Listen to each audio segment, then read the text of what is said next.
Afternoon, everybody. David Ford, Director of Redevelopment here at North East Health in Wangaratta, here to give you another update in our video series of our fantastic redevelopment project. At the moment, I'm standing in the intensive care unit, which is now looking much more like a ward than it did a little while ago. You'll see from the footage that we're going to shoot, some of the internal glassware has been installed, the plastering is well underway, some of the areas have been painted, the en-suites have had the waterproofing put in. Pretty much all of the infrastructure now has been installed. You can see everything in the ceilings here. So the ICU is on track. We hope to have this commissioned and available for use by the end of January. So in our last video, we were just about to start separable portion 4 of this project, which was the medical paediatric wing. And at that time, we were just starting to prepare the site for construction. The vision that you see now is that there's been a driveway put in which will have access for the heavy machinery and cranes that need to go into that part of the site. A lot of the plants and things in the assessment garden have been removed.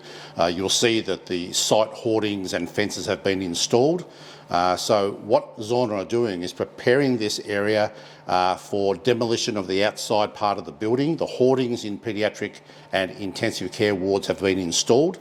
So at our next instalment, some of that external fascia of the hospital will have come away and construction will start with the footings and the excavations for the support columns that need to be built in order to build that additional shell structure. So this is the site for the last part of the project, which is the extension of the emergency department, which will actually sit here on Green Street and down here on Cusack Street.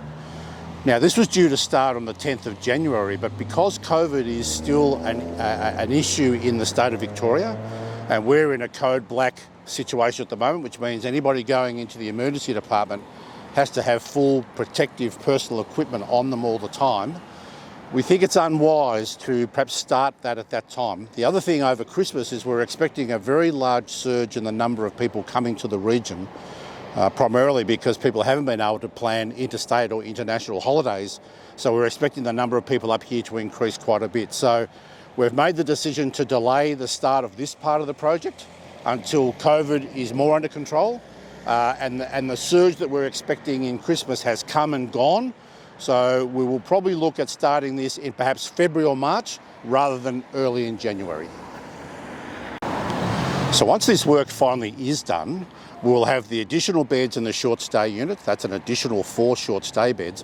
But the emergency department will have an additional 5 treatment spaces and a behavioural assessment room, which means that we can take people who are alcohol or drug affected or behaviour affected into a separate part of the waiting area away from children and elderly people in the waiting area. This will make this emergency department far more efficient, give us far more access and capability to see more patients. And that's got great benefit for our community.